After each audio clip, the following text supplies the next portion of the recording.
Well, all right, all right, all right. What's happening? Robert Phoenix back here. It is just a little after 9 a.m., 9:04 Central Standard Time. And if you were around last night, we had a little after dark session, which was kind of fun. A little off color in a few particular moments, but I think it was a needed stress relief for myself and those who were in attendance. We tried to do a little phone in stuff. It didn't really work as well as it did on election night, but I'll try to work out those kinks so that we can maybe communicate better moving forward and have more of the call and stuff, which I think is really good. There is my man, DJ MC in the house. We got double Michaels. It's the Gemini effect straight out of the gate. What's going on, Michael Pafford? There's Christine Mose and Michelle Taylor, the lovely one from the Gold Coast. I hope your son is doing well. Malarkey, what's going on, Malarkey? Malarkey. WC Ray, great googly google. What's happening? Laura D in the house. Justice Moody, here he is. The lovely Danica Rose, the Rose of Nova Scotia. She's here with us today. My man Steve Thor at the door. Amy, the cheeky monkey, is here. There's Lil's double V in the house. Natalie Remington. Watch us as pure gold. It was. We had a good time. There he is, the man of mystery, Frank Bry. I want to know what you're all about now, Frank. We've created a brand with Frank, I think. There she is, Ashanti Edwards. Welcome, Ashanti. Good to see you. Tea Time with Ticia, TWT. FOP 77, my man Ryan. There he is, the introspective woodworker, Ray Ann Robinette. Rawr. Ray Ann Robinette. Nancy Dixon is here. Unca. What's going on, Unca? Lisa Marie in the house. Nancy Harding. There's Danny J. Danny J is one of my favorite commenters now on the YouTube show page. Danny, pure gold all the time. You post comments. Z's here. Carrie Rose. That darkness you've been feeling. Darkness just was fully birthed on this planet. Oh man, Saturday I was. I had to. It's a good thing.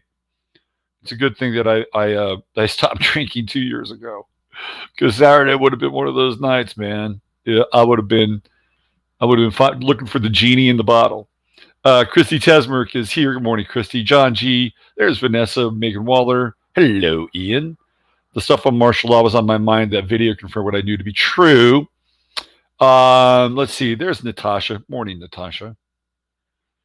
Natasha, just elevation-wise, closer to heaven than the rest of us, which is what I like to say.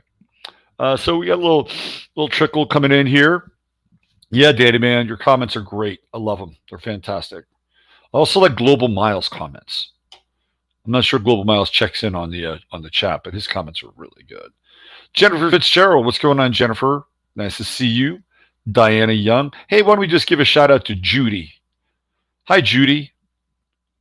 Welcome, Judy, to the show. Even though physically you are not here, metaphysically, we know that your presence is always with us. Leon Louise. Leon, I will get back to you today. I promise, man. It's just been crazy. You and I will connect in the way that we're going to connect with. Mr. Cruz, my man Johnny, what's going on? Mary Black, take the mask off and smell the bullshit. Mary, you're priceless. Mary, our Sagittarian. We get a lot of Sagittarian ferocity in chat. Ralph Winter, London calling. Yeah, everybody say good morning, Judy. She's here. Welcome, Judy. We love our Judy. Let's see. Who else? Kind of a slow trickle in today. No problem. PB's here. What's going on, PB? The mayor in the house. What's going on, Maurice? Pam. Good morning from the Soviet Socialist state of Michigan. You guys got some issues. Ursula, today is the day. I promise. Today is the day. Scrubbies is here. Mark Matheny. Let's see. And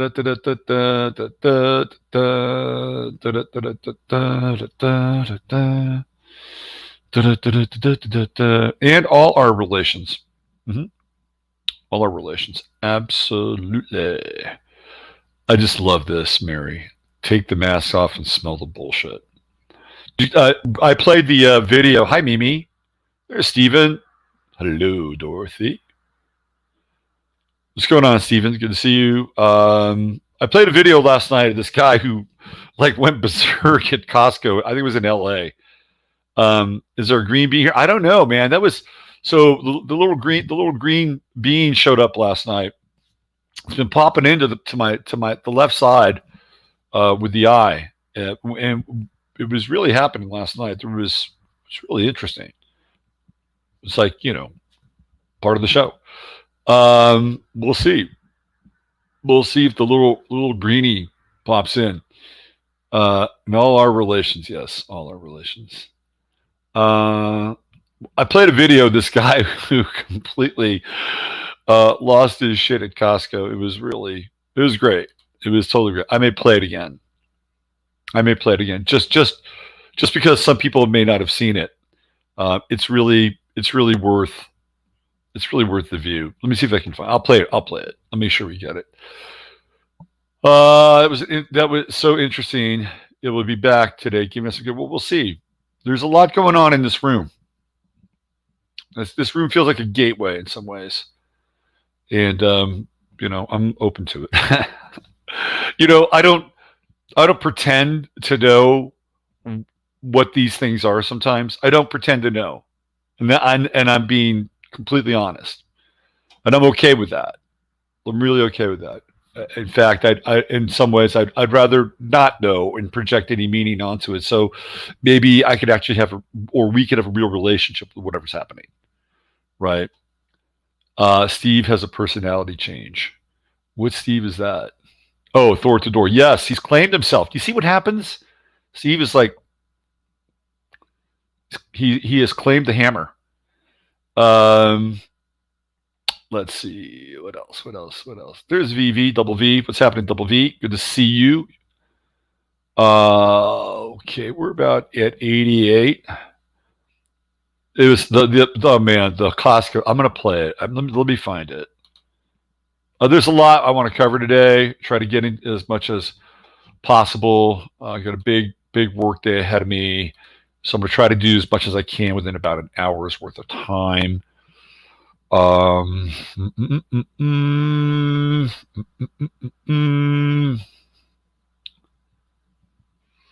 da, da, da, da.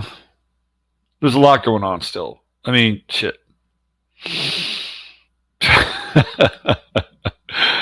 All right, I gotta see this. Hold on. I always like to play you guys like funny videos, stuff that'll get your attention. I gotta see this. Hold on. Let me see. I gotta. This just popped into my radar.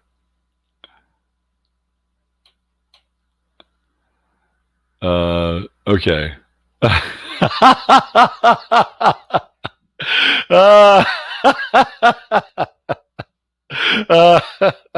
Oh my God. Oh, this is a fucking keeper right here.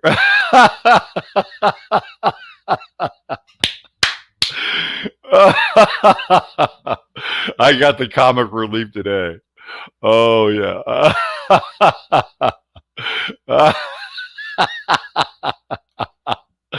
Oh my God. I'm so glad I found this. You are going to piss your pants when you see this. This is pure gold. Let me see if I can tee up the Costco guy too. Hold on, 1 second. Oh man, here we go. All right.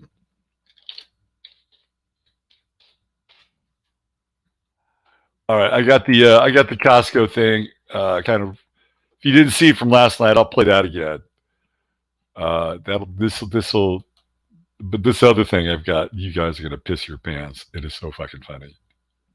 It is so funny. Okay, so there's a lot to cover. Careful with that clap. You just summoned the spirit last time. Okay. Well, there it is. Okay. Let's see. If by decision back and forth routine, why would state election results hold water? That's true. That's a really good point. That is a really good point, Mimi. God, that is probably the most crystal clear point of the day. Crystal clear point of the day. Exactly. Why do the election results matter if we've been decoupled? Wow. Wow. I think I mentioned that. All right, hold. Somebody's calling me. Okay, let me just tell them I'll call you back. Call them back. Hold on. Let's see. Hold on.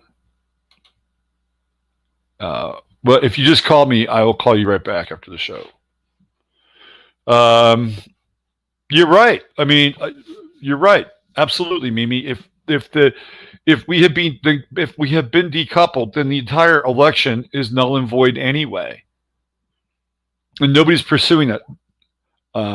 Let's see. Let's do.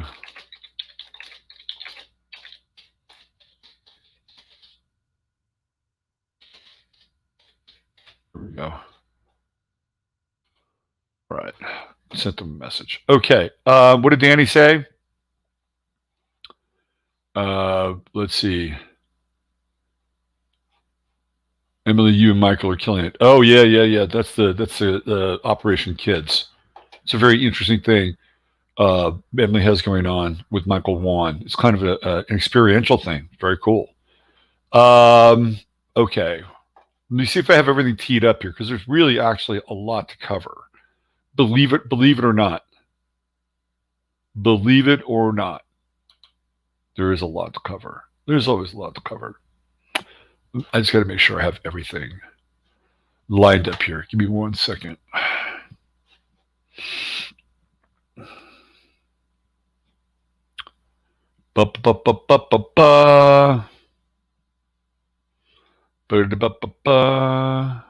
Oh yeah, there's this. Yeah, I gotta bring this into the equation. My God, the tunnel of shit just keeps getting deeper. Okay, the tunnel of shit just keeps. It's not a rabbit hole. It's, you know what it's like. It's not even like going down the rabbit hole. It's going down the sewer. It's really just going down the toilet hole.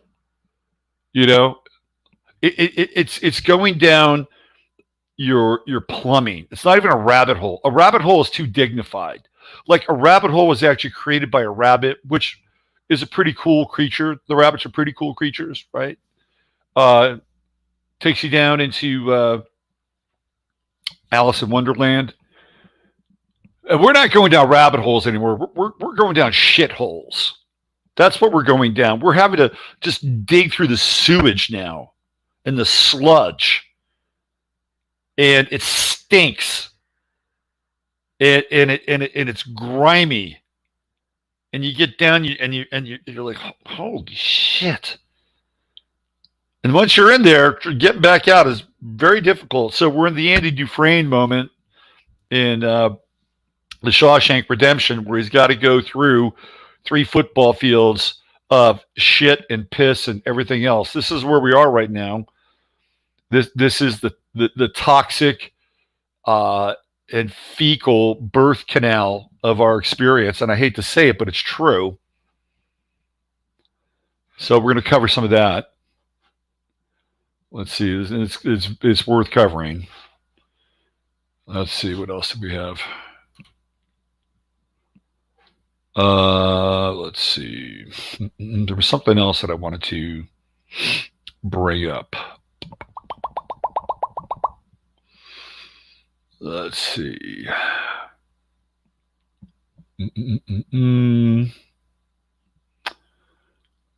I think. All right. Mitch McConnell says it's over. So the GOP is lining up.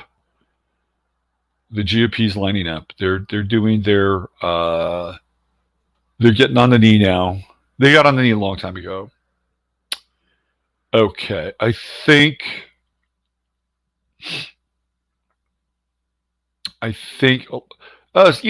People are so quick. If people are jumping on this, like it actually matters. Like it actually matters. I'm going to play you this guy's, the new guy.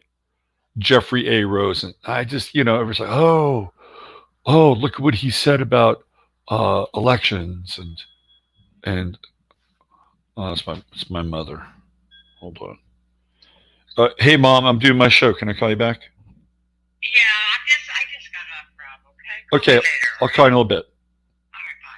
All right, bye. All right. So everybody thinks, oh, look at what this guy Jeffrey Rosen did. Oh, look what he said. Jeffrey Rosen is another swamp rat who came out of the same law firm as Bill Barr. Sorry, he's nobody. He's not going to be the maverick that is going to help take down the system. This is a guy who is born and bred to, I don't know, succeed, achieve inside the system. These people don't change their spots.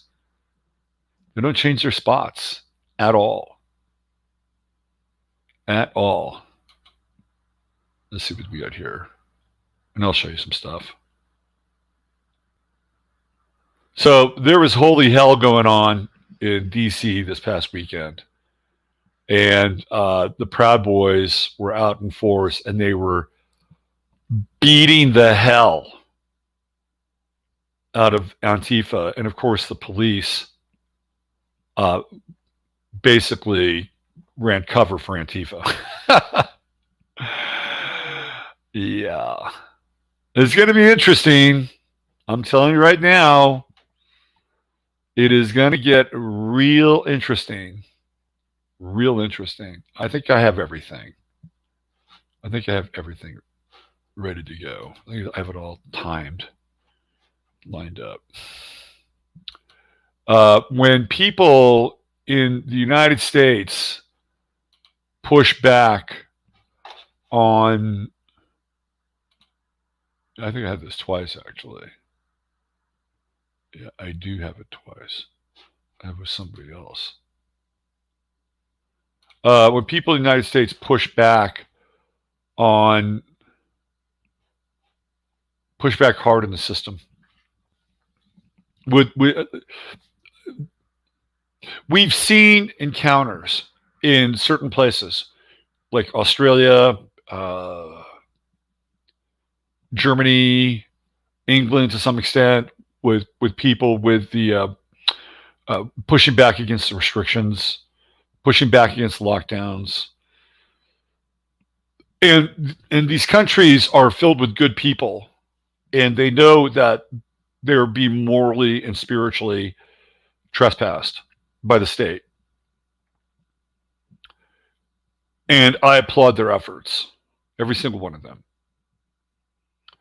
And I will say that there is something different about the United States, and it's going to be interesting to see how all this unfolds, because I think people are getting to a point where they're really, really angry, and I don't think that. I mean, if you look back on history, the so-called right or the conservatives or the silent majority, it's not necessarily a group that has been really active. If they are active, it's through things like the Tea Party or something along those lines. But we've never seen them frustrated with their backs against the wall, because this is a whole new layer. And I know that they've got the AI, and I know that they've got the programming, the modeling, and the game theory and all that stuff, right? But I don't think they can fully calculate and project how the rage will be activated. And at some point, I'm just telling you right now, at some point there will be a line and it will be crossed. And I think the people that are going to be in the firing line of the crossing of the line will be people that are coming into businesses and telling them what to do and what not to do. Like, those people are going to. I saw a video yesterday. This guy had like a shawarma place in New York City, and these two people came in. They were from the city, and they were going to hit him with fines, and they were telling me they had to shut down, and that he couldn't voice his complaint. He had to go to a hearing, and he's done everything in his power to keep his business open. And these two people come in and they start harassing him. These are the people that are going to be in the firing line first. I'm telling you right now, they're going to be in the firing line first. Because once people lose their businesses and their ability to earn money, they will be desperate.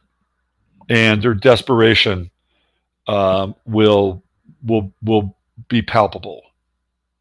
It will be palpable. So then what will happen is that people who will go into businesses to basically say, you got to shut down, we'll have police escorts. That's what's going to happen. You'll have cops walking into businesses with these people, right? And how long do you think that's going to last? Like, how long do you think people will be fearful and afraid of police as an authority? Now, we know that certain groups are not afraid or fearful at all, because in Portland, it's now a minor misdemeanor if you assault an officer, and you'll get bailed out like that, right, in Portland. So there's a certain group of people that have been enabled, and they know that they can do basically whatever the fuck they want. There's another group who has not been enabled, and strict laws and strict rules and strict enforcement will apply to them. So we're living in a very weird universe, and we're separating out, right? We're separating out. This is the big fork in the road. So one group is not afraid of the police because the administration in those certain cities, municipalities, whatever, has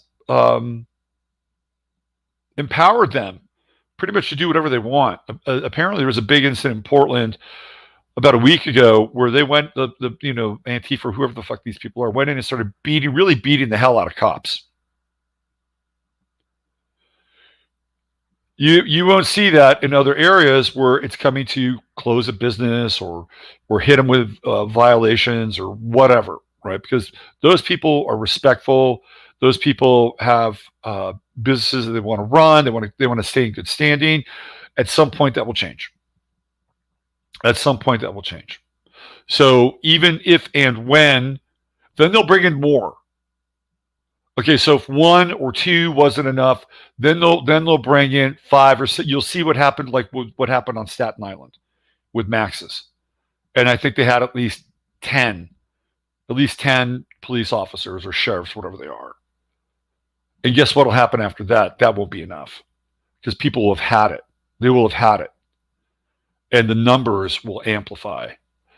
And this is what's going to occur now. The vaccine is the wild card in this whole thing, because if people get vaccinated, I guarantee you they're going to get sick. And fighting back and pushing back is going to be a lot more difficult if you're not well.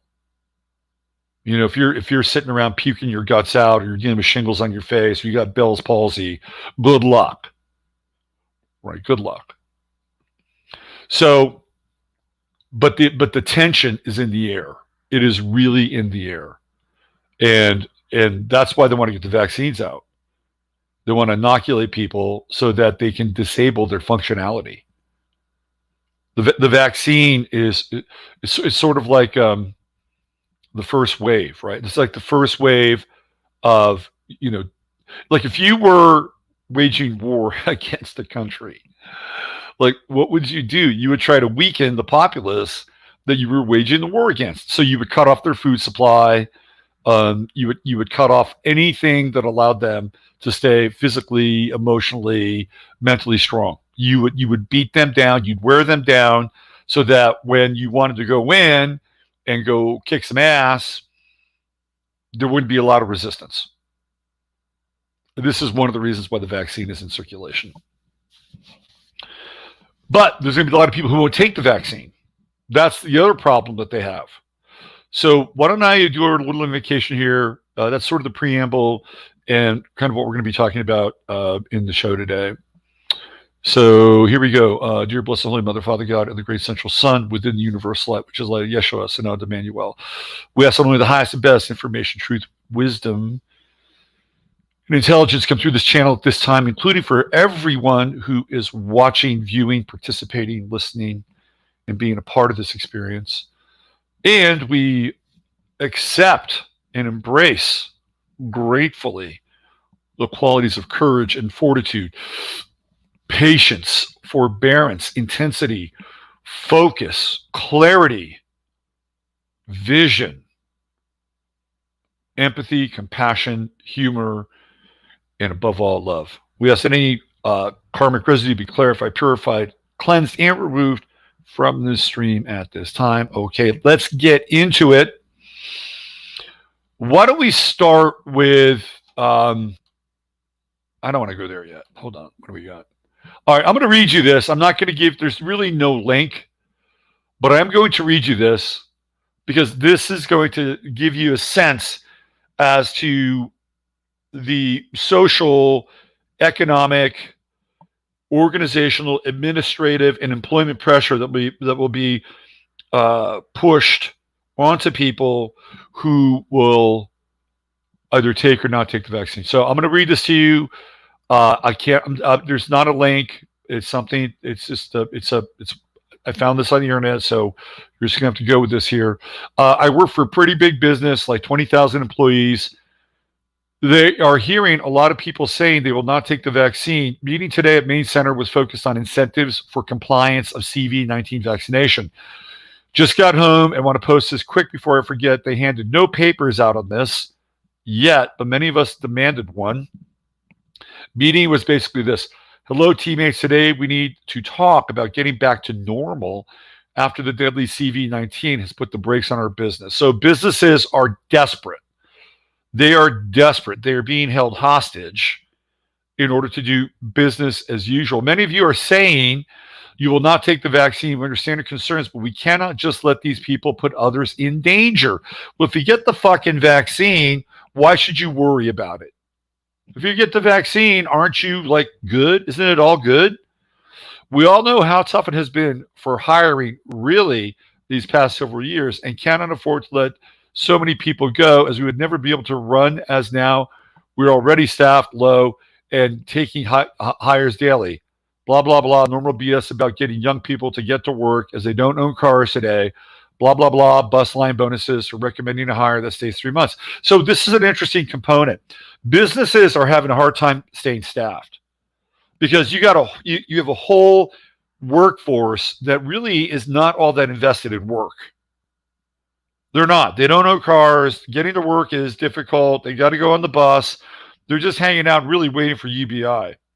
So in order for these businesses to keep running, right, they need these employees, these good employees, the ones that have been there for 5, 10, 15 years, mostly probably Gen X, maybe Generation Jones, a little boomer energy there. Like these are the generations that have basically worked.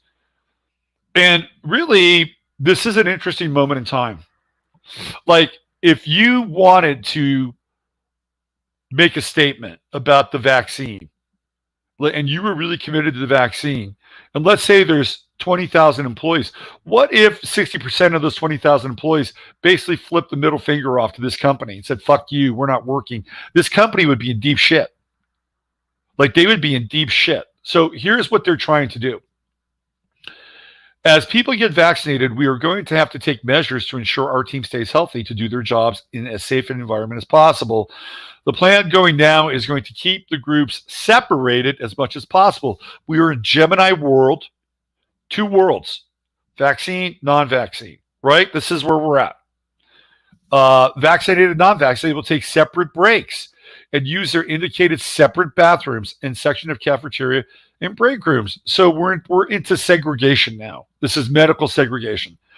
Those who refuse vaccination will be required to continue wearing approved face coverings and stay 6 feet away from all other teammates. Well, why? If they're vaccinated, what the fuck does it matter? That makes no sense. They've got the magic shot. They've got the magic shot. If anything, you'd probably have to wear the mask because they're going to be shedding whatever their shit is.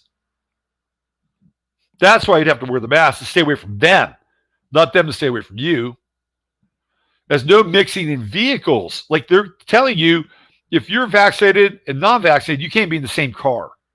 Separate parking for separate entrance in the building as well. We do not expect any of our team getting vaccinated for several weeks as supply of vaccines is spread to be available to members of the country not in a high risk group. Oh, okay. We wanted to have this discussion so no one is surprised when they see changes made in the building. All bullshit. We had guys screaming in the middle on the middle management cocksuckers who were telling us this shit. Some said separate but equal, and we who refused to take their crap are all second-class citizens. There was more shit, but I just got in and have like 3 hours sleep last few days. It's a fucking nightmare. Say goodbye to your life if you refuse the vaccine. So yes and no. Like now we've reached a moment, the inflection point, which is something that Steve Bannon likes to talk about. We've reached an inflection point. And the inflection point is, will businesses be able to survive and succeed if 65% of their employees do not take the vaccination? I would say no.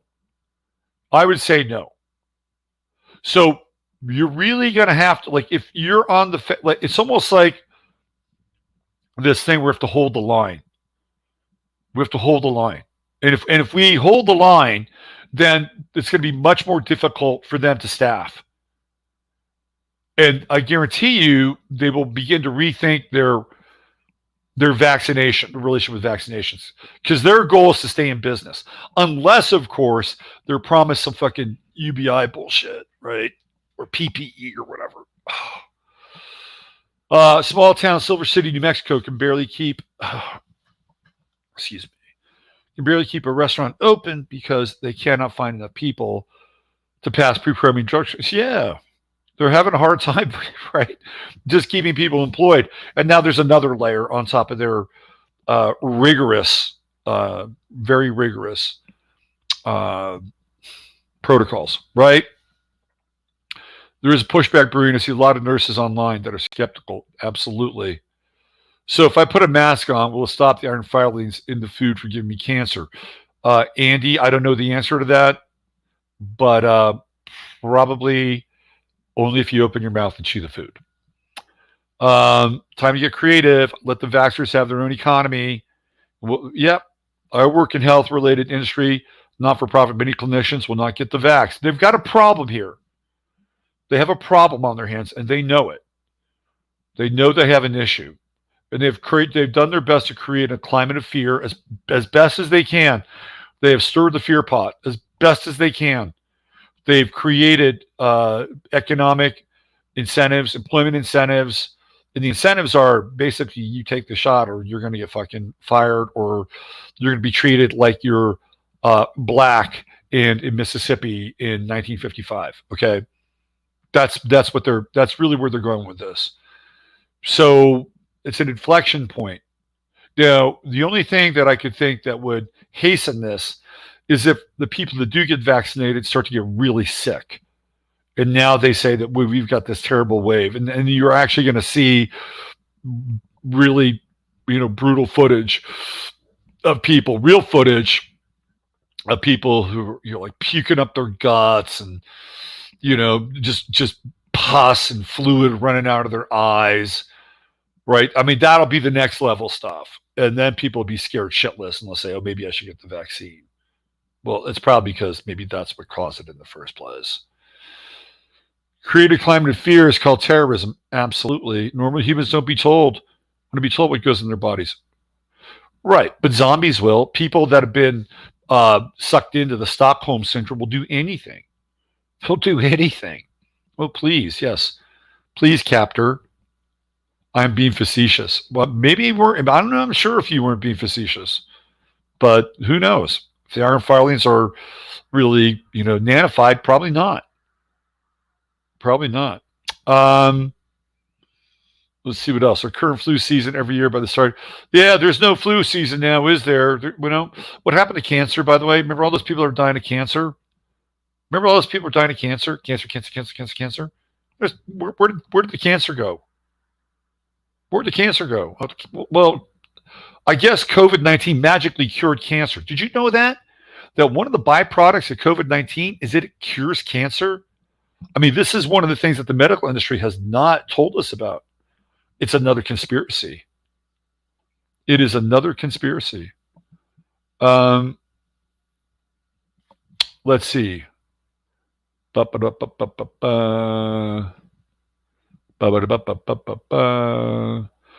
who take vax have been getting sick already. Of course, absolutely been getting sick. They don't want, it's not going to get on. Well, there are some side effects. But don't worry, you'll get over them. And the second vaccine will clear those side effects right up. UPMC, Pittsburgh, started vaccinating their workers yesterday. Mm-hmm. My daughter-in-law nurse says she will get the vax at first chance. Splitting the worlds. My girlfriend's daughter is fighting cancer, complicated with the virus. I'm sorry to hear that, but you don't hear about cancer anymore now, do you? Complicated with the virus. Well, her immune system is broken down. You got cancer, you're getting chemotherapy and radiation, your immune system is being absolutely torched. And any kind of so-called virus or exosomal or cytokine storm, however you want to pronounce it, cytokine, that will be a real issue with a compromised immune system. You get shamed in healthcare by your peers if you're not down with the vax. Well, you got to deal with shame. You got to deal with shame and guilt and criticism. You have to sacrifice it at the altar. You have to sacrifice it at the altar of personal transformation and human dignity. Once you do that, it doesn't fucking matter. It doesn't fucking matter. None of it matters.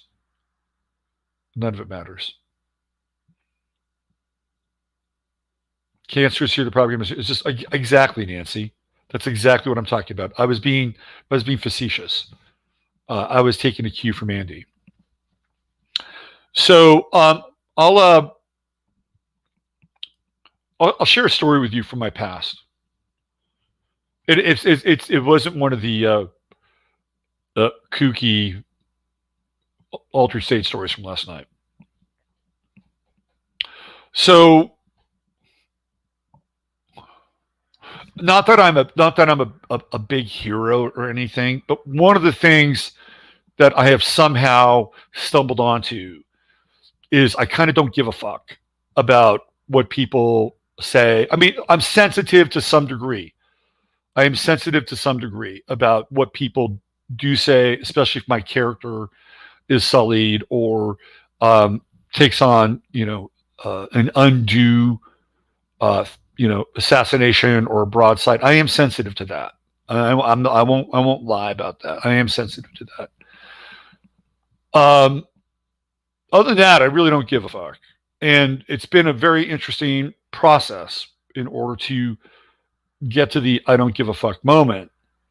And, I think we all have events in our lives that lead up to these I don't give a fuck moments.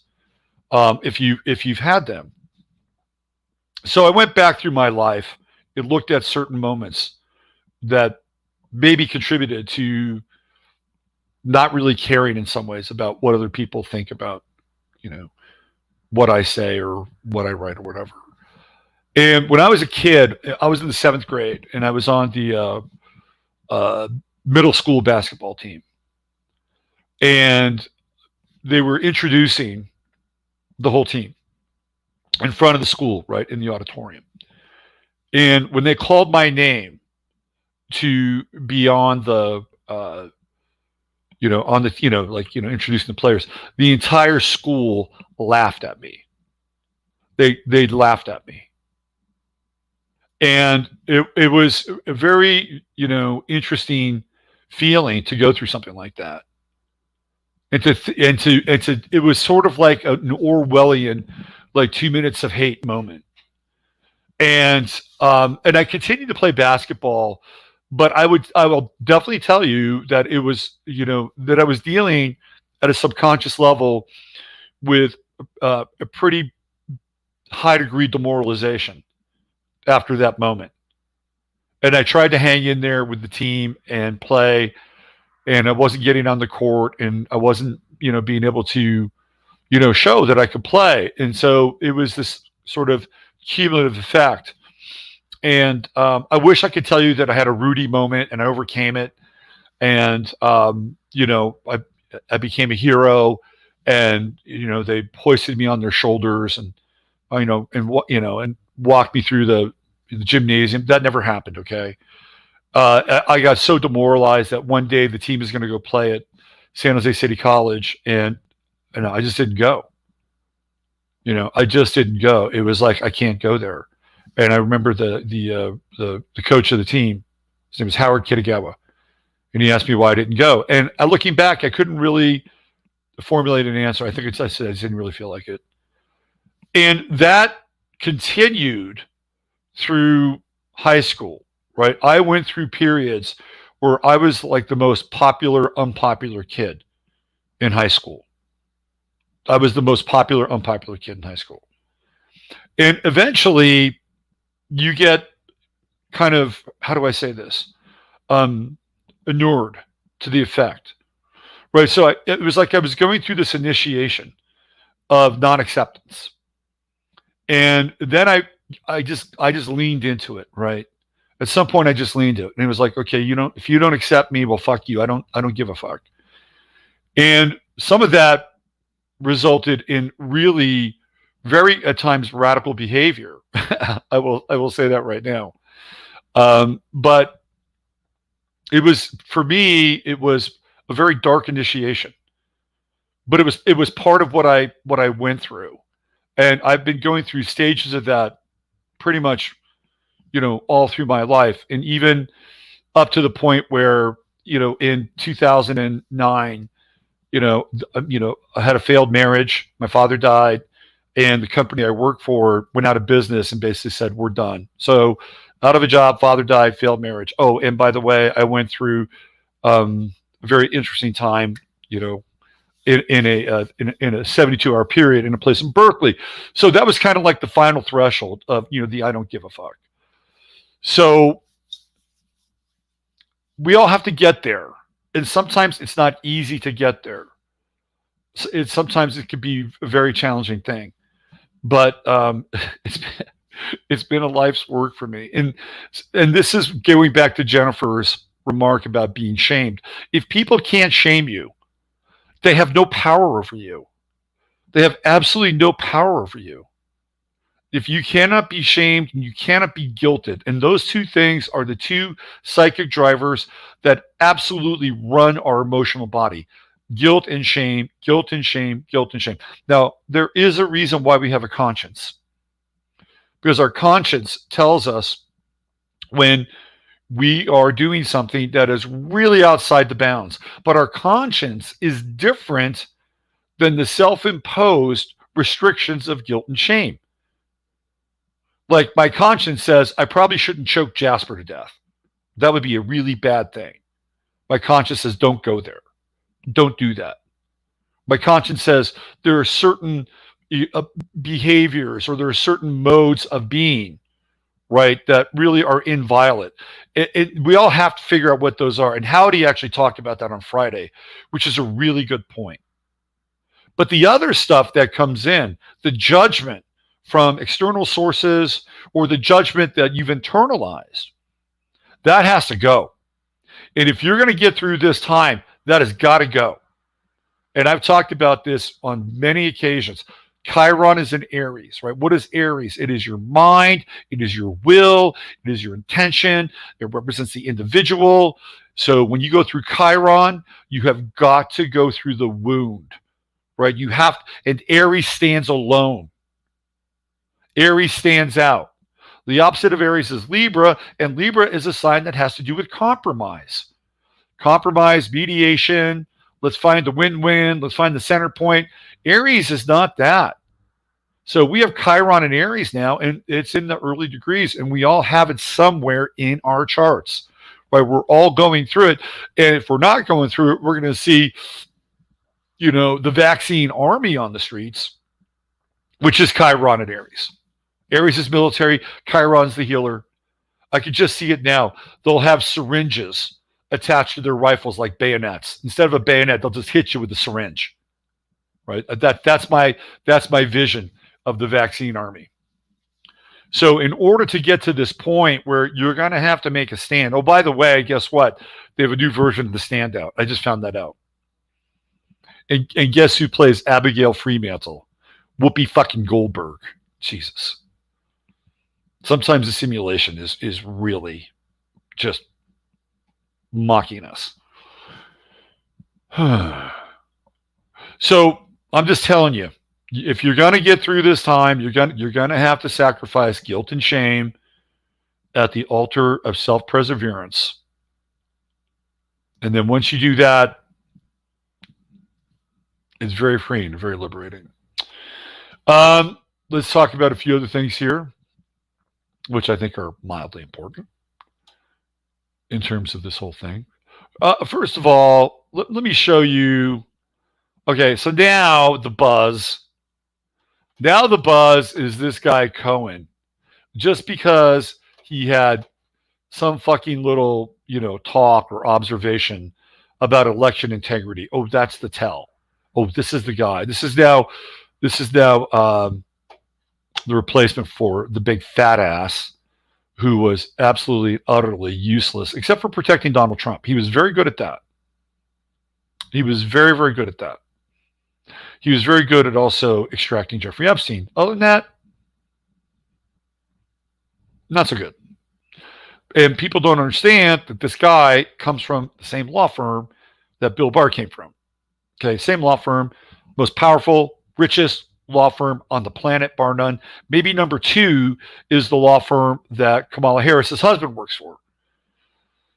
So I'm going to play you the video that everybody now is like, ooh, look, ooh, look, ooh, look, ooh, look.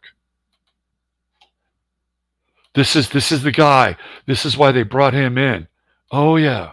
Oh, yeah. Pardon me if my cynicism is dripping with battery acid this morning. Here we go. Recently. And finally, to share a little bit of advice we can borrow from our historical predecessors.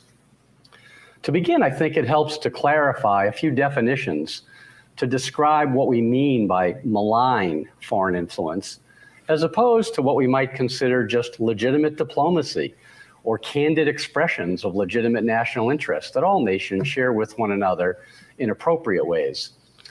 One definition that's easiest to remember is what we refer to as the 3 C's framework: coercive, covert, or corrupt activities by foreign governments to influence U.S. policies, U.S. political sentiment, U.S. public discourse, or to interfere in our political processes themselves. Under the 3 C's framework, we recognize that foreign governments often have preferences about U.S. policies or even the outcomes of our elections. Sometimes those preferences are expressed openly. Our government sometimes has open preferences about other countries too. When the preferences are open and attributable, no one is deceived or misled. But what we're concerned about is when foreign preferences manifest themselves through malign foreign influence activities that are, again, coercive, covert, or corrupt, whether their aim is specifically to influence our elections or to influence policymaking and public discourse more broadly. So one thing that has not been much noted in recent years is that malign foreign influence in elections has been a concern going all the way back to the founding of our republic. Using the 3 C's framework, I want to start with coercive activities.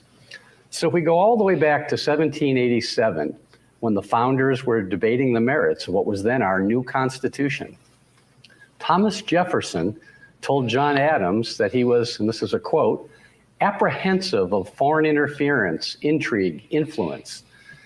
Adams also worried, and this is his quote, as often as elections happen, the dangers of foreign... All right. So this guy's in Aries, by the way. He's got some weird ticks in that video. Very, very strange ticks. But that's supposed to be, the neon sign. Like, this is the guy. This is the guy. This is the guy. Look, just because he made a speech or a comment or a statement about election integrity and foreign influence does not mean that this is the fucking Lone Ranger. Okay, he comes out of a deep, deep, deep corporate background with ties to the Bush family. He worked for the Bushes under Bush. Under Bush, he was he worked under Rod Rosenstein. Okay, the people that come out of that environment, they are beholden to that environment. That environment nurtured them and protected them and fed them and gave them money so that they could send their kids to private school, to the best colleges, so they could take their wives on a 2-week vacation to, I don't know, the Seychelles or whatever, right? These people don't rock the boat. They don't rock the boat. And they may be inspired by some, ideal of liberty, but that will be secondary and tertiary to whatever kind of frame set that they come out of. Now, maybe this guy, surprises the hell out of me and everybody else. And he is the guy, right? He's the Aries. He's the Aries that just, goes and does it. But I can't buy into that narrative. Not because it's because of where he came from. Let's look at what surrounds Trump. He's got Jared. He's got Ivanka. He's got his own family business, the Trump dynasty. At some point, right? At some point, the Jared side and the Ivanka side would say, "Hey, listen, it's going to be a lot better for us if we, just drop this thing because we got businesses, we've got money, we've got empires to manage." Jared Kushner is not about fucking, outing the deep state. I'm telling you that right now. He is not about outing the deep state. That is not Jared Kushner's motivation. Jared Kushner is not a so-called patriot. Jared Kushner is not a patriot. Jared Kushner looks after his self-interest, his family's self-interest, and the interests of the institutions that he pays dues to. Steep dues on a frequent basis. So if you think that those people are going to risk their fortune, their family's fortune, and their family's legacy, you are completely wrong. Completely wrong. The only thing that Trump might do is he might have a big fuck you moment to them and just say, fuck you. I don't care. I don't care about your legacy. He might have that moment, but he hasn't had it yet. So I'm thinking that moment is pretty far away at this point.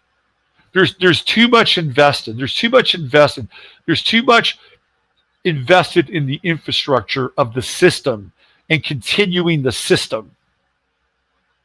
And even the latest hire, that guy comes right out of the system. Right out of it. If you wanted to hire, really the thing to do would have been fucking hire Sidney Powell, who seems like, she doesn't give a fuck. And people will say, "Oh well, when Trump gets back in, she'll be the new attorney general." That's a big if. That is a very big if. Because anything that goes before the Supreme Court, it won't pass the muster. Forget it. That's closed. And I'll tell you something else. Here's the other thing.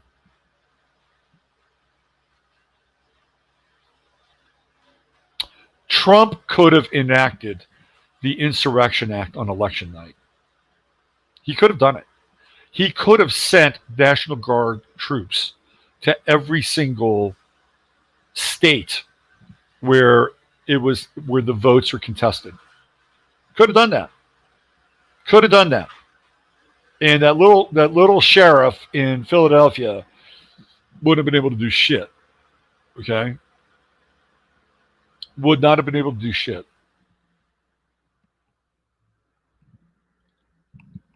I guess I should rake the leaves up on my lawn. They have a big leaf sucker that comes by once a week. It was really windy on Sunday, so a lot of them got blown away. Could have done it. Frankly, he should have called the Insurrection Act against Michigan and sent National Guard troops into the State House in Michigan where the electors were casting their ballots, where Gretchen Whitmer came in with the state police and blocked it off from the electors. But that didn't happen. That didn't happen. So the likelihood, and there's still some likelihood. There's still some likelihood that something may happen. Like maybe the only thing that happens to be, I think right now the highest percentage of some event happening is that they've got all the corruption shit on Biden, and they've got all the linkages, they've got the money transfers, they have all that stuff. They have it all. They have it all. And they could nail Biden on that, and apparently he's been looking not well.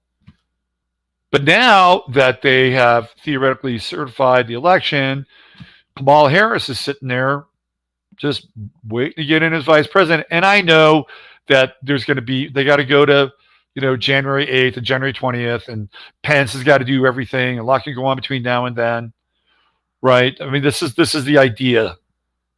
This is the idea that so much can happen between, and maybe they can. Maybe it can.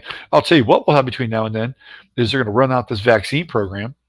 That is that you can set your watch to that. You can set your watch to that. That's happening. So the only thing I think that they could probably do at this point is have the corruption stuff on Biden, which they do. Ron Johnson and Chuck Grassley are trying to, get the Bidens to, talk. They're not cooperating. Why should they cooperate? They don't have to cooperate. They got other forces in their corner. Let me show you the latest on some of the Biden stuff, which is actually kind of interesting. If you haven't seen it yet. Again, I just have to tee this thing up. Let's get rid of that. So this is from Twitter. And color me fucking surprised here.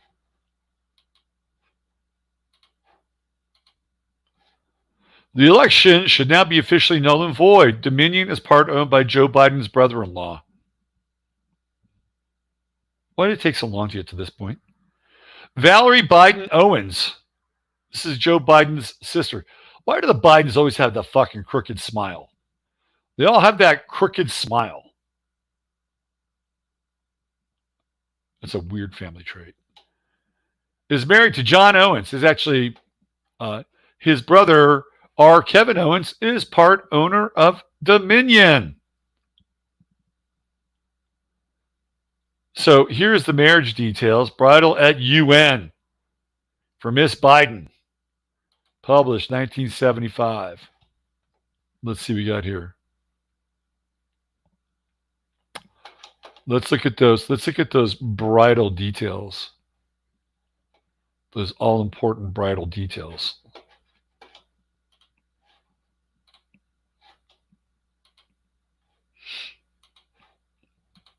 And it was at the UN. October 12th, 1975. Valerie Biden, daughter of Mr. and Mrs. Joseph R. Biden of Wilmington, Delaware, was married yesterday morning to John T. Owens, son of Mr. and Mrs. John A. Owens of Garden City and West Hampton Beach, Long Island. The ceremony was performed by Reverend Robert Keck. Isn't that funny? Isn't Keck like a... Isn't Keck the green toad? That's funny. Isn't Keck the mega green toad? A Roman Catholic priest in the chapel at the Church Center of the United Nations. Look at that. After the ceremony, the wedding party boarded the tugboat Jane McAllister for a cruise around Manhattan. A reception was held at Carlisle. That is the Carlisle group. So now we have the connections with the Bush family, Dick Cheney, Donald Rumsfeld, the Clintons. Maureen M. Greco was the matron of honor, and R. Kevin Owens, the bridegroom's brother, was the best man. This is the guy that has an ownership stake in Dominion. The bride served as campaign manager for her brother, Senator Joe Biden, Delaware Democrat. In 1972, she graduated and formerly taught social studies at the Wilmington Friends School. Mr. Owens is partner in the Wilmington law firm. I'll get back to you. Walsh, Monzak, and Owens. He was formerly Deputy Attorney General of Pennsylvania. He graduated from Holy Cross College, Syracuse Law, blah fucking blah blah fucking blah. There you go. There you go. The deep state connections get deeper, deeper, deeper, deeper, deeper, deeper, deeper, deeper, deeper, deeper, deeper. I got to go into the void. I'll be right back.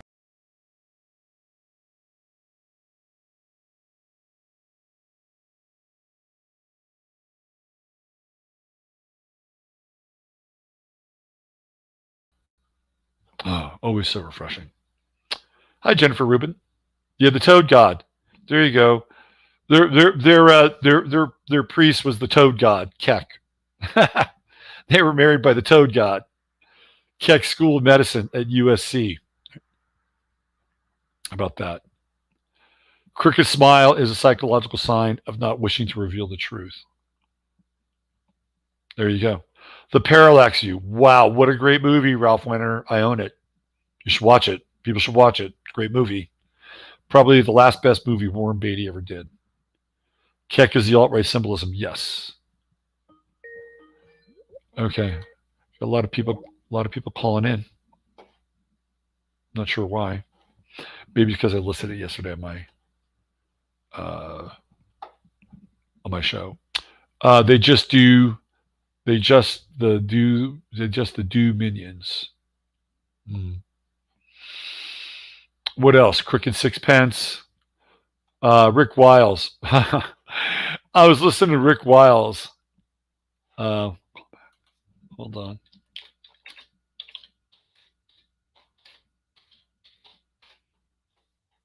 I was listening to Rick Wiles on Friday. What is this? Hold on. I was listening to Rick Wiles on Friday, and he was. I know it was on Thursday. You go back and you listen. I watch Rick every now and then, and he was saying that the Supreme Court was.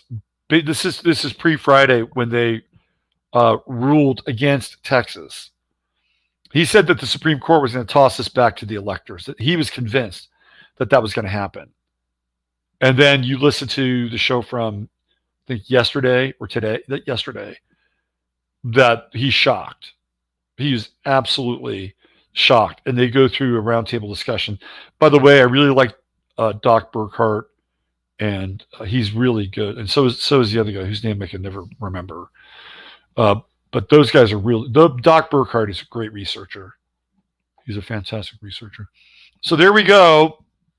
The tentacles of the state get deeper and deeper and deeper. Now, something just happened. I'm not sure how important it will be or what kind of meaning it will take on.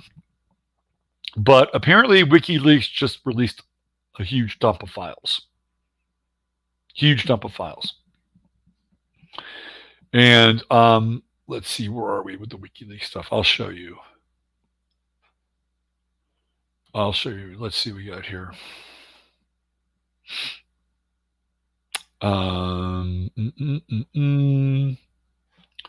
Mitch McConnell officially concedes. He's just a weak fuck. I've never liked Mitch McConnell. Here it is, right here. This is the big dump. Apparently, if you guys want to play with WikiLeaks, if you have some time on your hands, I'll show you.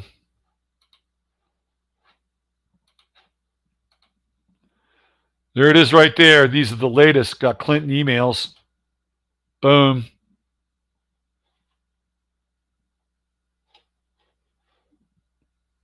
All Clinton emails. Shall we pop one, see what it says? Let's just do the top one. What's it say? Oh, look at all these emails.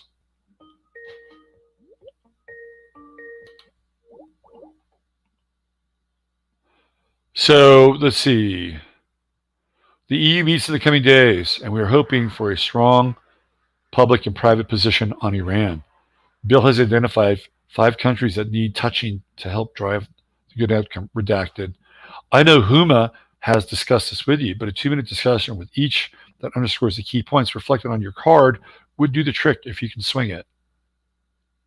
TX, also the intervention with your modification.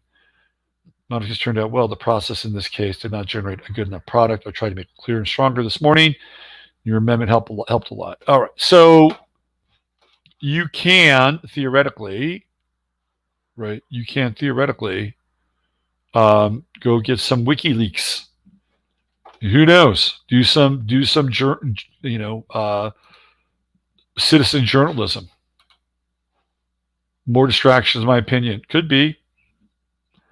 But who knows? You may find some interesting stuff in there. You may find some interesting things. What you do with them is a whole other thing. Yes, it was tweeted yesterday that Trump is going to exonerate Julian, but people are claiming that was a false statement.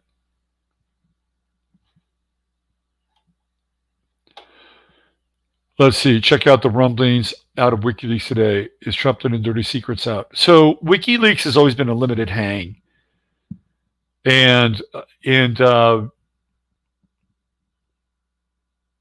nothing gets dumped into WikiLeaks without there being some cookie crumb trail to intelligence.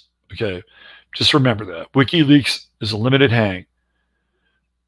If WikiLeaks was all WikiLeaks was purported to be, then Julian Assange, during the heyday of WikiLeaks, would have received massive amounts of info about what really happened during 9/11.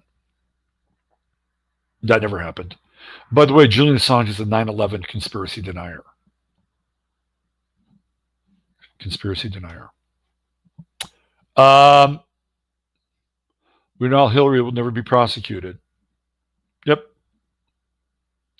There's in order for that to happen, you would literally have to have a combination of like Chuck Norris, Bruce Lee, Thomas Jefferson, George Washington, maybe a little Aleister Crowley, who knows what else, in order to be the person that would drive all that.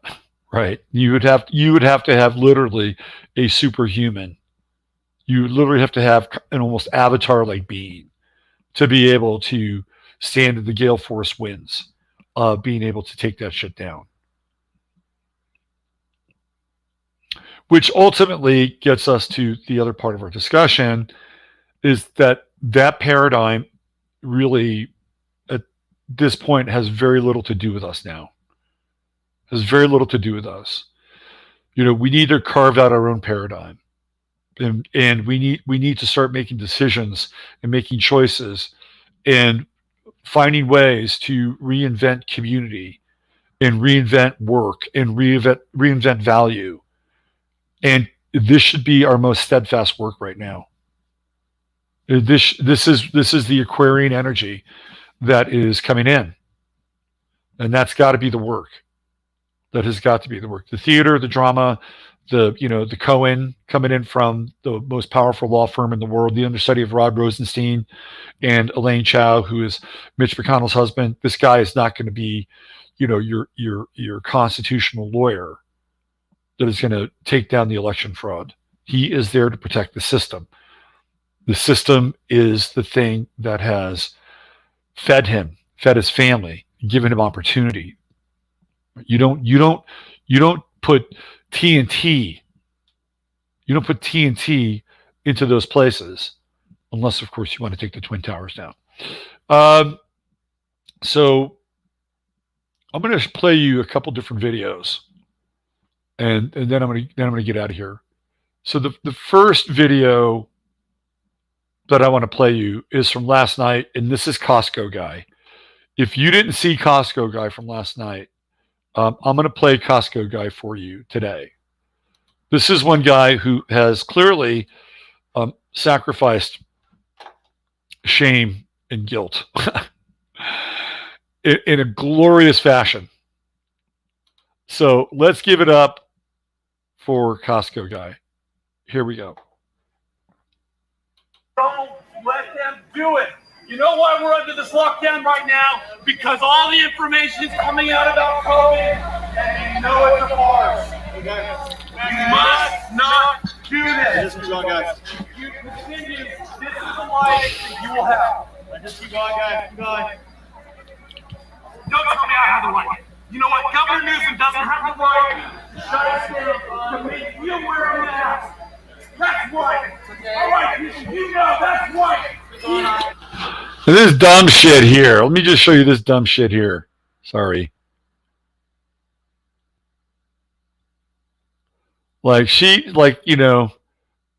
Karen apparently is telling him he has the right. Okay, whatever. She's going to scold him. But her mask is like below her nose. Watch. Don't tell me I have the right.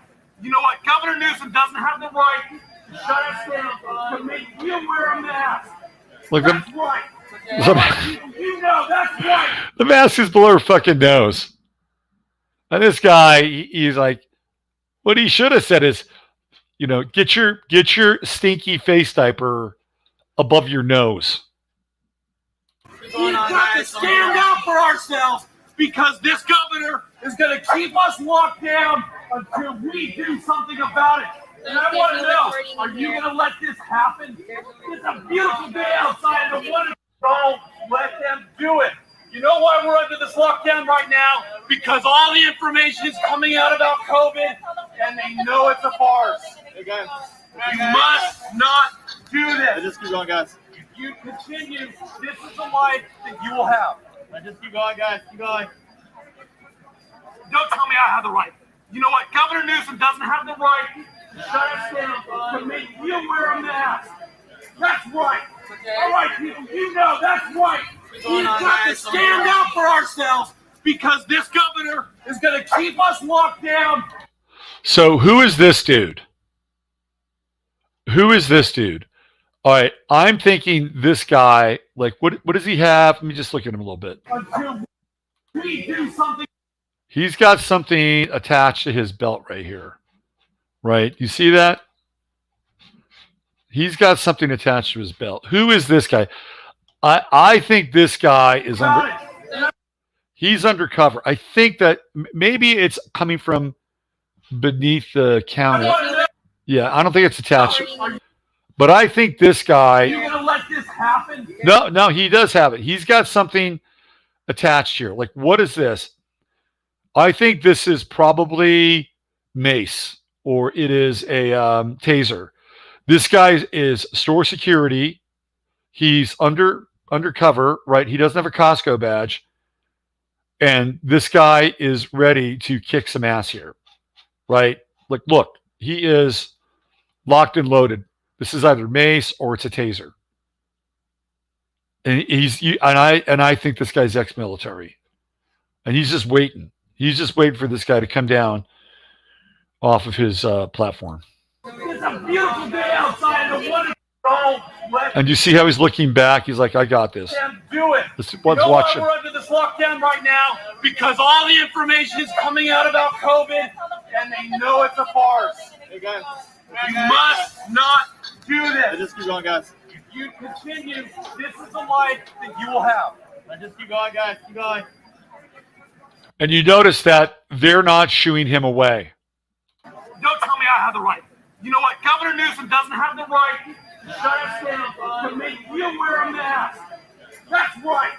All right, people, you know that's right. We've got to stand out for ourselves because this governor is going to keep us locked down until we do something about it. And I want to know, are you going to let this happen? It's a beautiful day outside. And don't let them. So what is he doing here at the end? He's got something in his hand. We know that he's got this is either mace or a taser, and he's got something in his hand, right?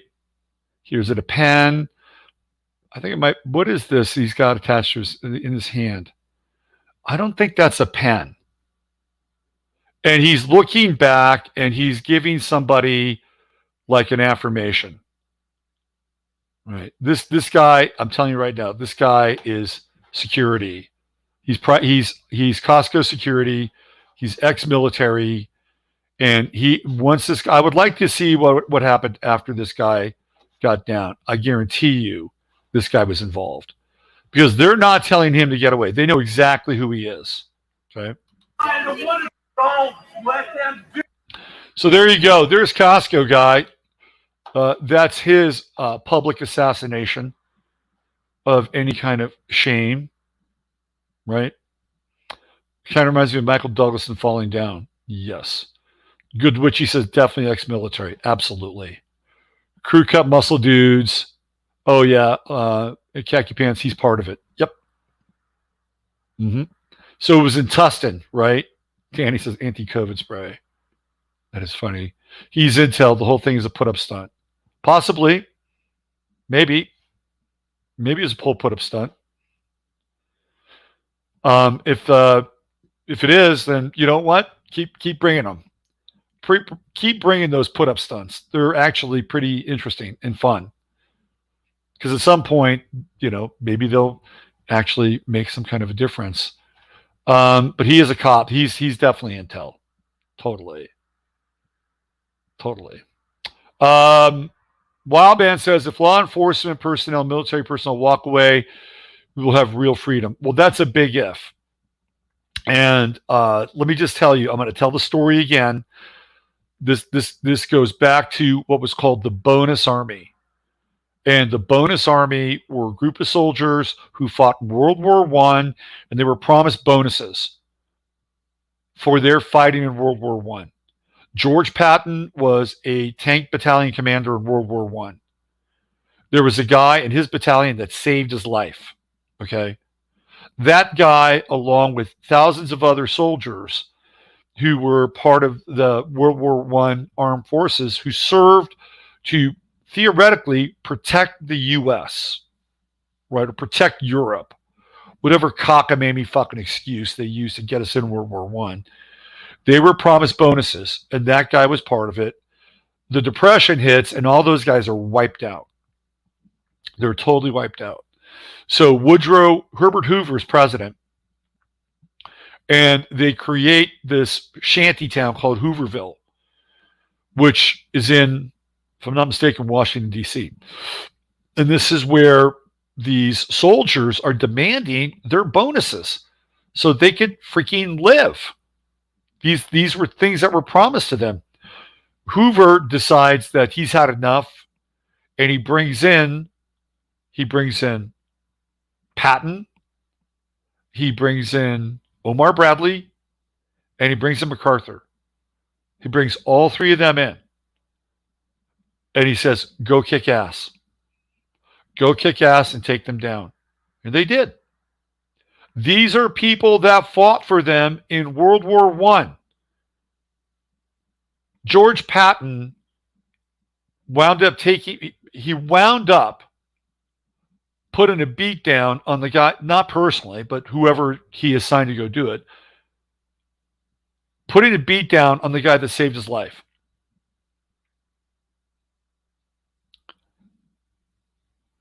The guy had an audience with Patton and asked him why he did it. Why did you not stand by me or stand by us, the people that fought for you?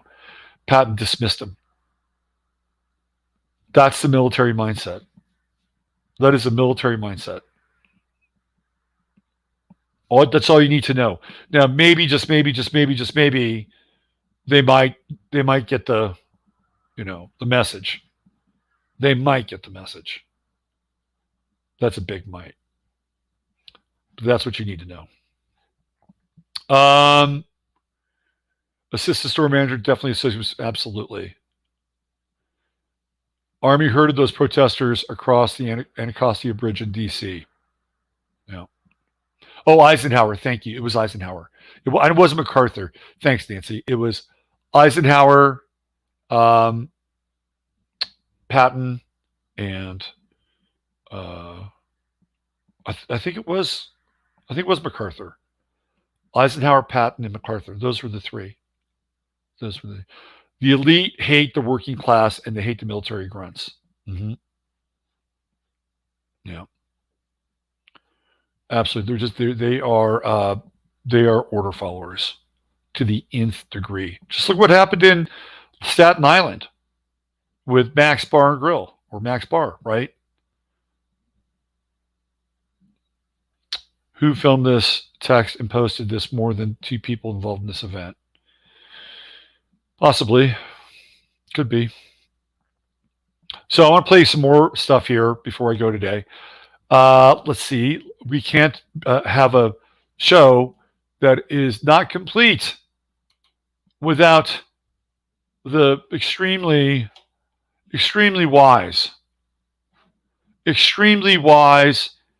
enlightened information that is being presented to us on a daily basis by St. Anthony Fauci. Let us all hear what St. Anthony has to say about our current crisis.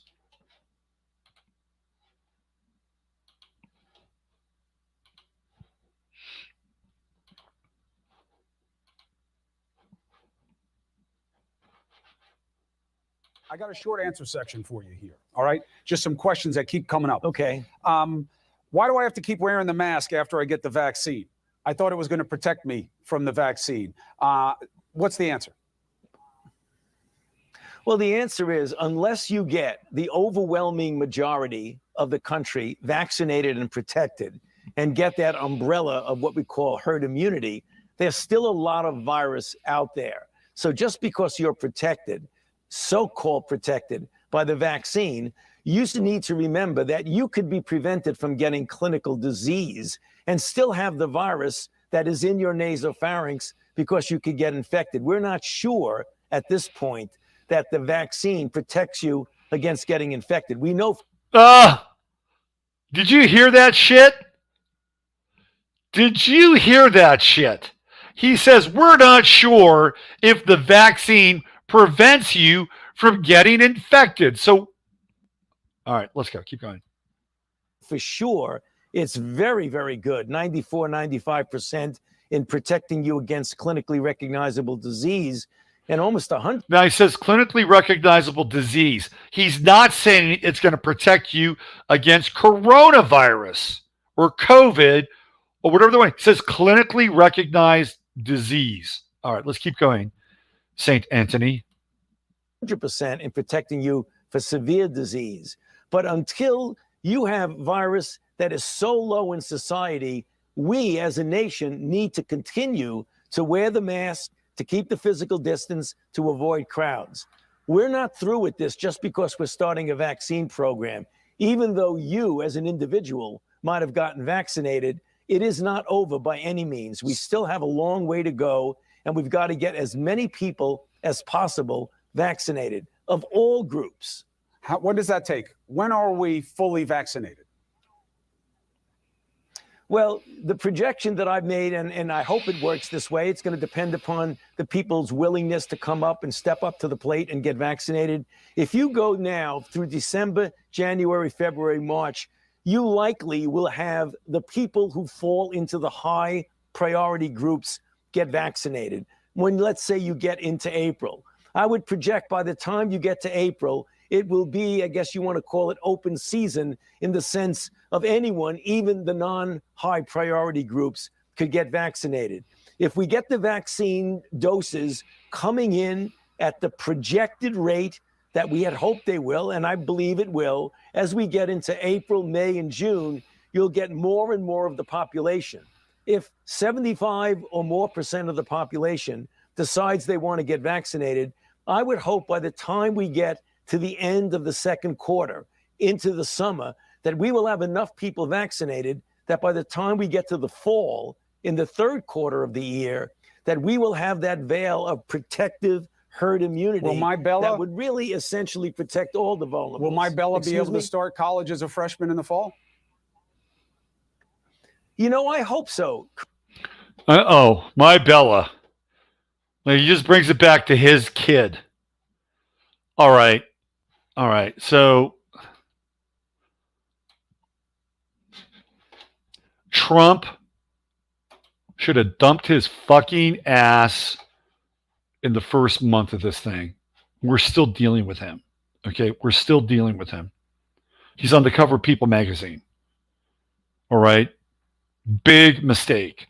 Big mistake. Oh, we're gonna hear what Kerry Mullis has to say. Oh, I've got that queued up and ready to go. Don't think that I don't have it queued up and ready to go. Let's hear what Kerry Mullis has to say about St. Anthony Fauci. I'm sure many of you have heard this and seen this, but if you haven't, here it is. It's always worth sharing again. Here he is, Kerry Mullis, on St. Anthony.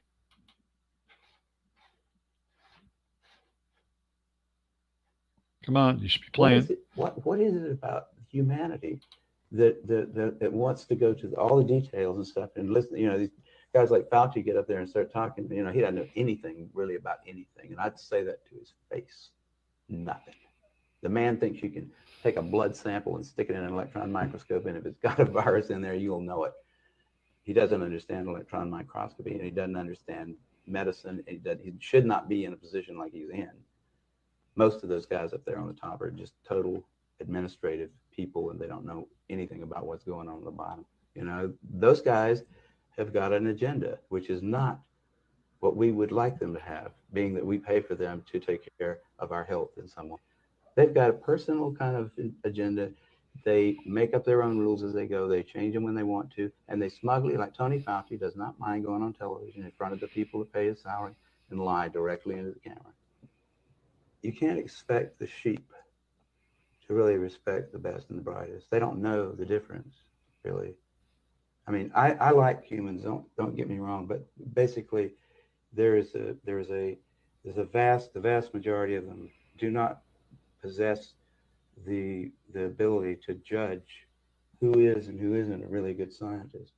I mean, that's a problem. That's a main problem actually with science, I'd say, in this century, because science is being judged by people.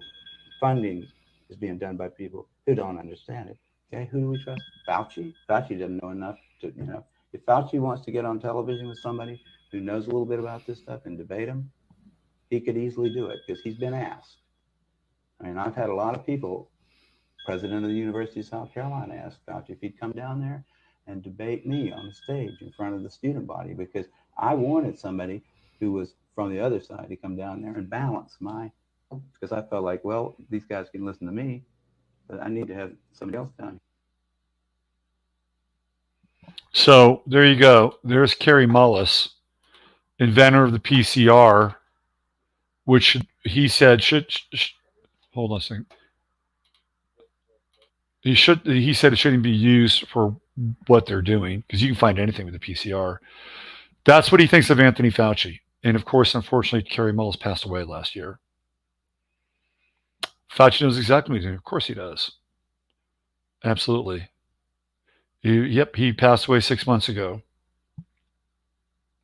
Luckily, we still have some of those videos. Okay.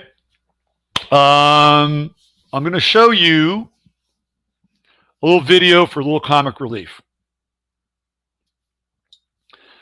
Seeger says, 200 years ago, Tony would have been left in a forest tied to a local bear's favorite rubbing tree. Absolutely. But now he's lionized and canonized.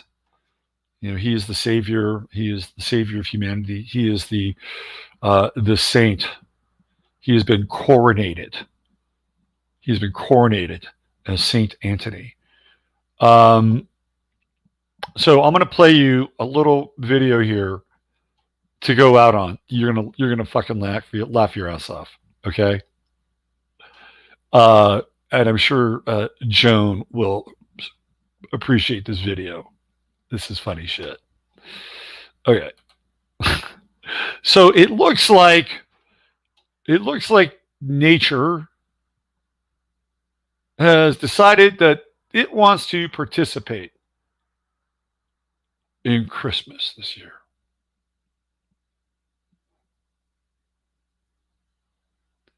It looks like it wants to participate in Christmas this year. Watch this. This is hilarious. Apparently, a raccoon makes a surprise appearance in a Florida woman's Christmas tree. Wait till you see this. This is hilarious. I hope I get the volume up on this thing. All right, here we go. Watch this. This is fucking classic.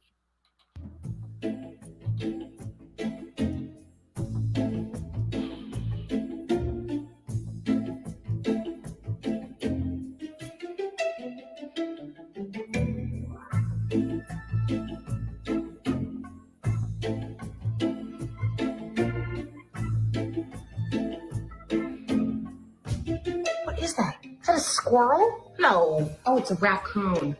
This is bad.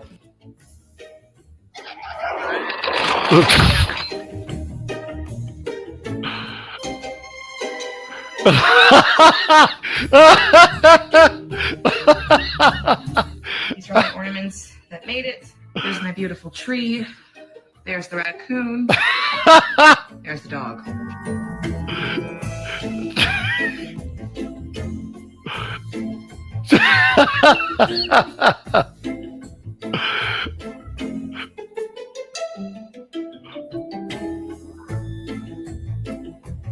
I should have called animal control. I should have called someone. So you can't make fun of me more than I can make fun of myself.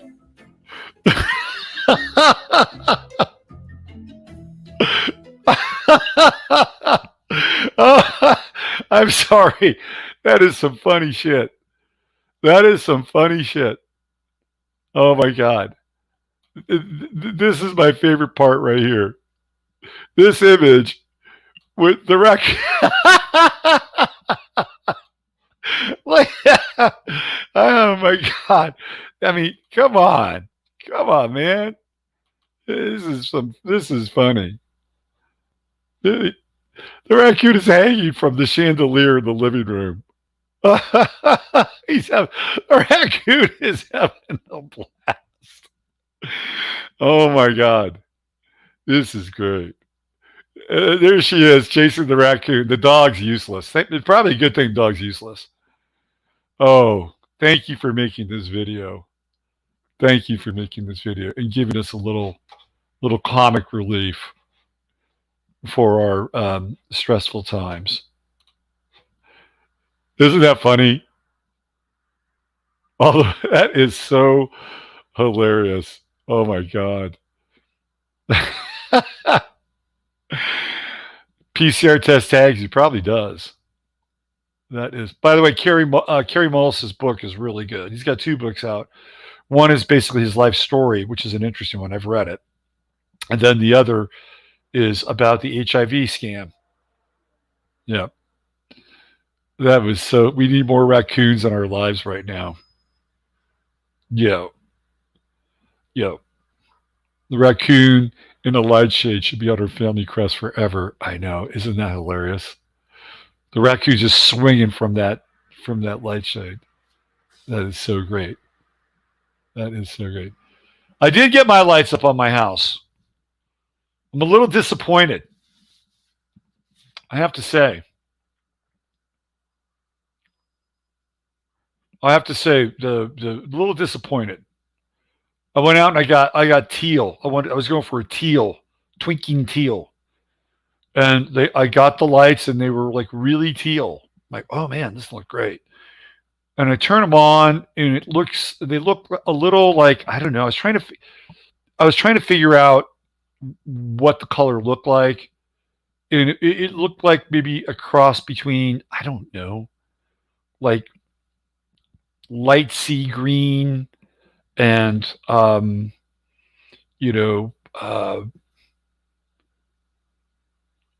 grass colored bird poop. That's what they look like. It's sort of this like kind of light kind of washed out sort of green. It's not like winter green. It's not, it's not like piney. I'm not sure what it looks like. And I keep debating as to whether or not I like it or not, and whether or not I should take them down. I actually went and looked at other lights yesterday.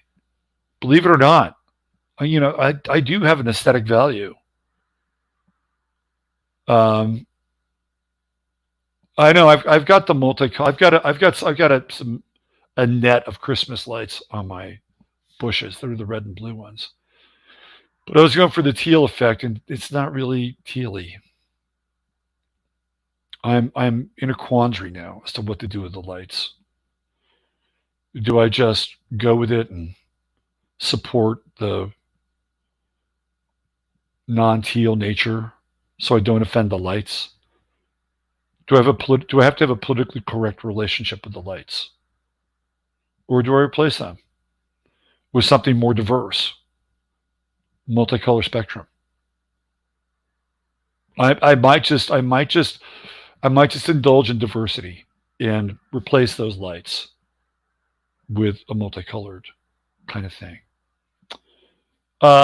Anyway, there you go. The first month is coming. I'm an electric retiree. Okay, yes. If I can add to your pension, I certainly will. What is the color telling me? What is the color telling me? The color is telling me that it is the color of toothpaste. That's what it's telling me. It is really, if I could approximate the color, it would be the color of toothpaste. Like a light green toothpaste. That's what it's telling me. Right there. But I do. I'm going to attract aliens. I'm not going to win any awards for these lights. Let's put it that way. Not that I'm trying to. No, it's not. It's yes. It's kind of that off minty green toothpaste color. Oh, the guy that took in the yes. Johnny brought up, there was this guy. I think he posted on, was it Facebook? He talked about the stray cat that he brought in, and he was from another country, and he didn't understand why the cat was so mean, and did all these like terrible things to his house. And about, what was it, like about a day and a half later, he winds up that he's brought a bobcat into the house. That was classic. That was pastel mint. Yeah, it's kind of pastel mint, but the bulbs look teal. They came out of the package. I'm like, wow, man, this is some quality teal. I'm into it. I'm going to have, who else is going to have teal lights in Fredericksburg? Instead, I get like, mint crest. You should have said mint crest green. That's what they are. That was fire. What is the meaning behind the toothpaste? I don't know what the meaning behind the toothpaste is. I don't know. That's the closest approximation. It was either that or, kind of light, it's sort of like, birds that like consume some sort of foliage or grass, and then they poop, and then they have that kind of light green poop. You know what I'm talking about? That kind of light green poop. That it's either that or minty green, pasty minty green toothpaste color.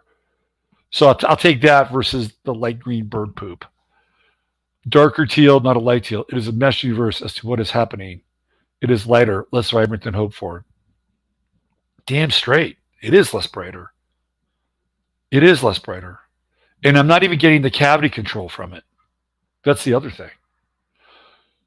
You've now convinced me, Anna, to replace the lights. Thank you. I got to replace the lights. It's a mission. It's a mission.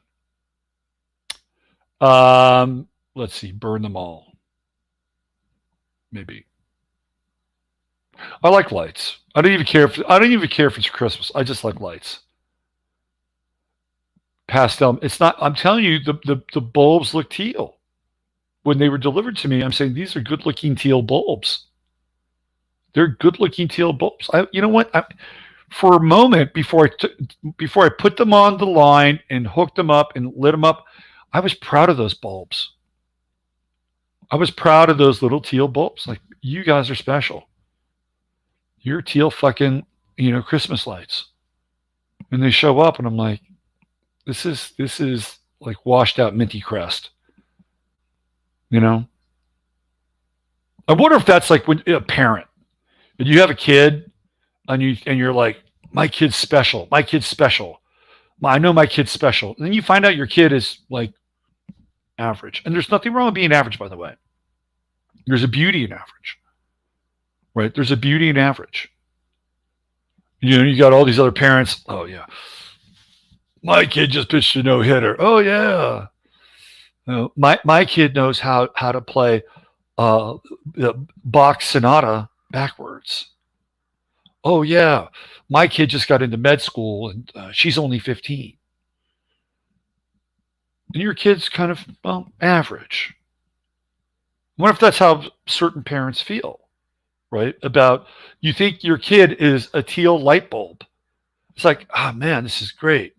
And you plug it in, and it's like, but unlike kids, you can't just take your kid back to the store and get a new kid. I can do that with the lights. And I'm going to do that. Okay. Return them. You'll never be pleased. Yes. I'm convinced now. I must make the switch. In fact, I was flirting with other lights yesterday at Ace Hardware. I was flirting with them. I'm like, would you like to come home with me? You look very colorful. You look very, very colorful. Those lights and me were having a moment. We're like staring at each other. There was a flirtation moment between me and those lights.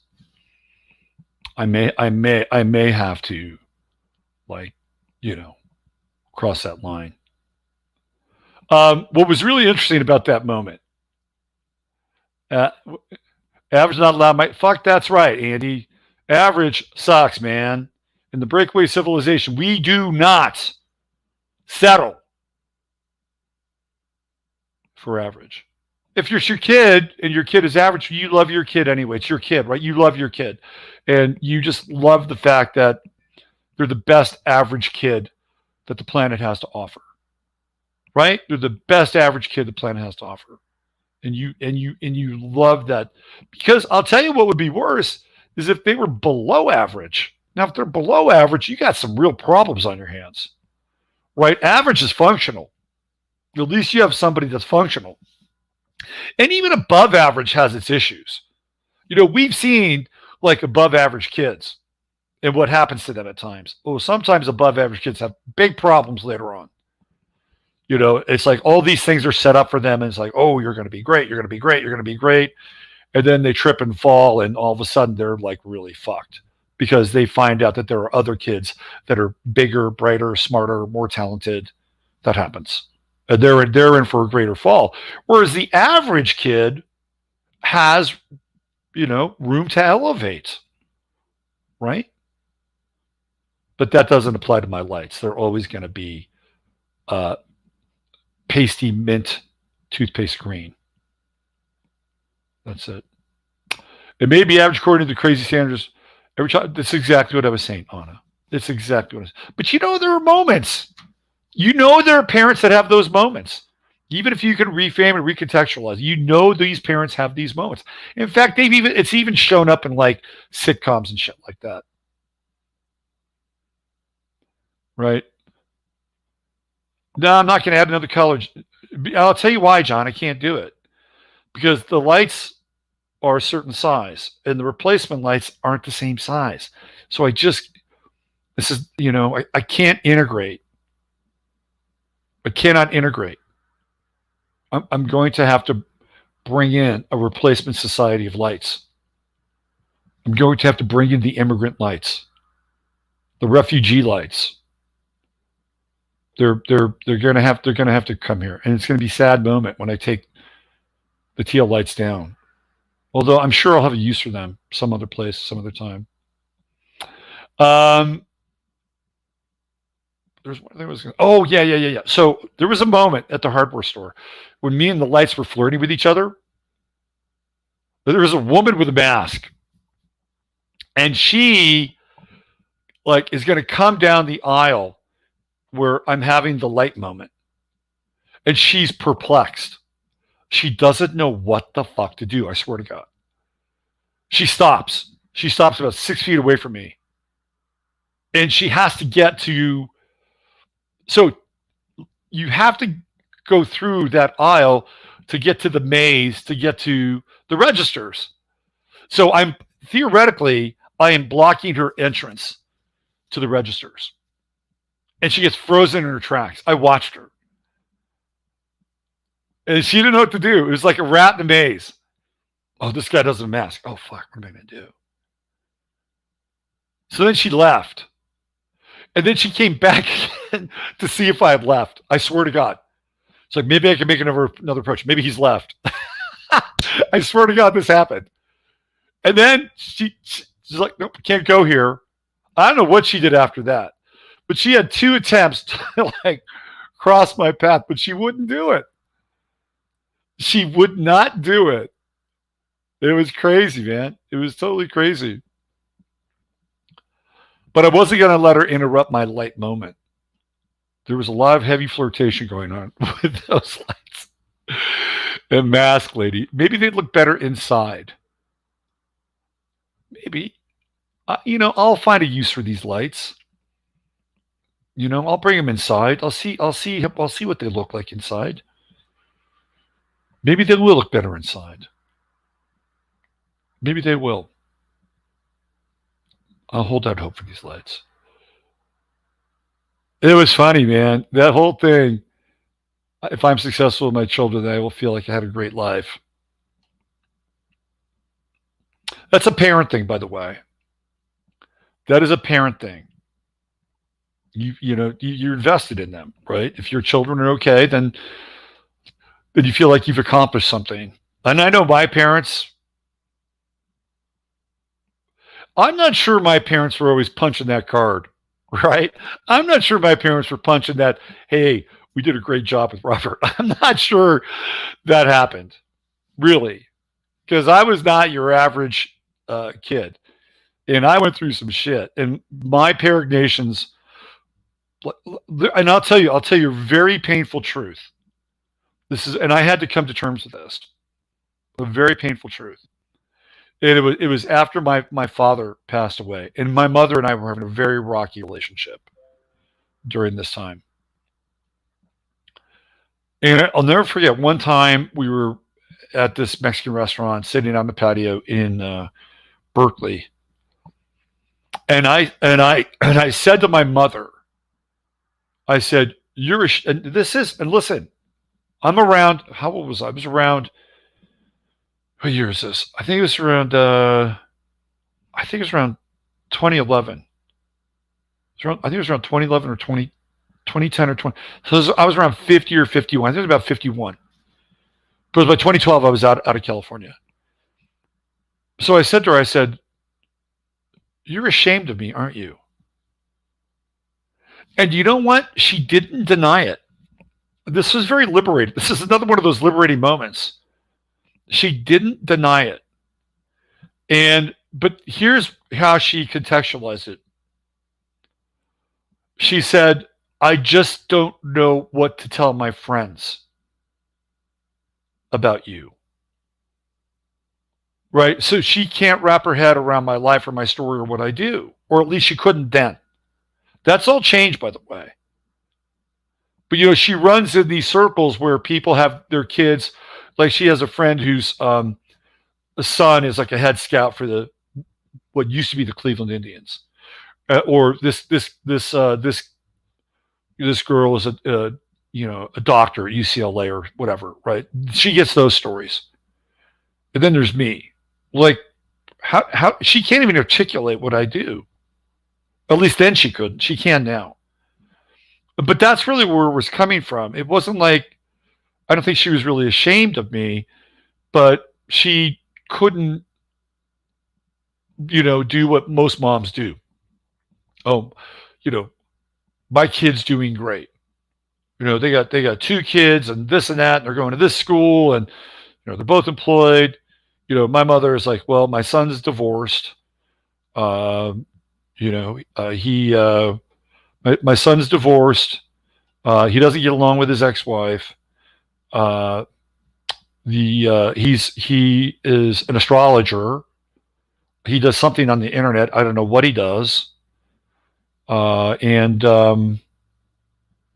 I mean, could you imagine that? Like trying to tell her friends or these people. What about your son? Well, yeah. That's a hard tale to tell. But that's changed.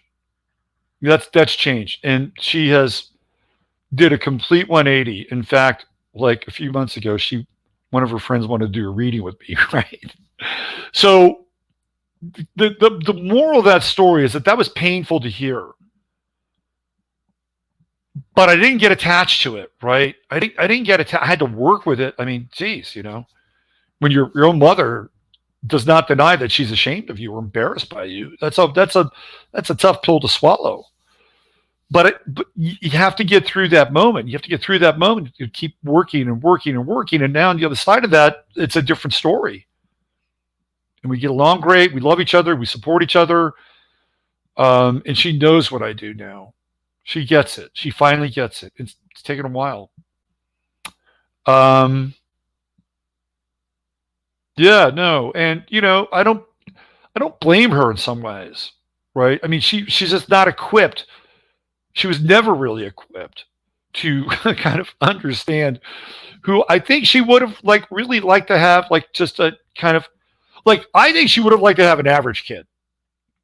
She would have liked to have that would have been great. Average in that situation, man, that would have been a godsend. But that was not what was happening. That was not what was happening. So I don't blame her, really. She was not equipped. My father, on the other hand, was a little bit equipped. A little bit. Although I never really met his standards either. But he did say one thing before he passed away. And I'll say this and I'll get out of here. Before he passed away, he said, you know what's amazing about you? You can talk about anything. You can talk about it. You can talk about anything. You know a lot about everything. Oh, I'm like, well, there you go. Thanks, Dad. I appreciate that. And we left on good terms. We left on really good terms, and I'm good with that. All right, thanks for being here today. We'll be back tomorrow. Keep the faith. And thank you for encouraging me not to settle for average or mediocre with the Crest toothpaste green, twinkling, wannabe teal Christmas lights. I will show you tomorrow. I will show you how teal these lights looked. And when you see that teal, I just got excited. I'm like, fuck yeah, man. And I put them up. What is this? What did I buy? Right? It's kind of like reality. Choose your reality. All right. See you guys. Use your head in order to discern what's real, your heart to say what's possible. It's been a blast today. Get into that Sagittarian spirit. The joviality of Jove is upon us. Take good care. Love you all. Chatlander, you're the best.